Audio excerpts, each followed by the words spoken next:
हैदराबाद के पुराने शहर में एक शराबी शौहर ने अपने बच्चों की आंखों के सामने अपनी बीवी का बेदर्दी से गला काटकर कत्ल कर दिया।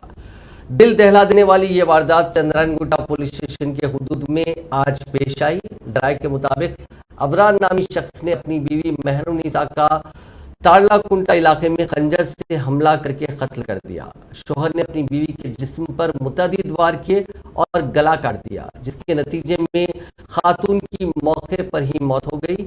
मालूम हुआ है कि कातिल अपनी बीवी से मुसलसल झगड़े किया करता था और आज भी झगड़े के बाद उसने ये इंतहाई इक़दाम किया।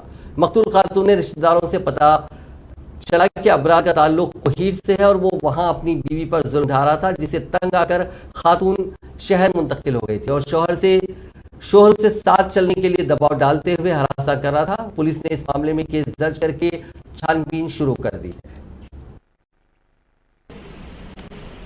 है। जी मैं पूछता हूँ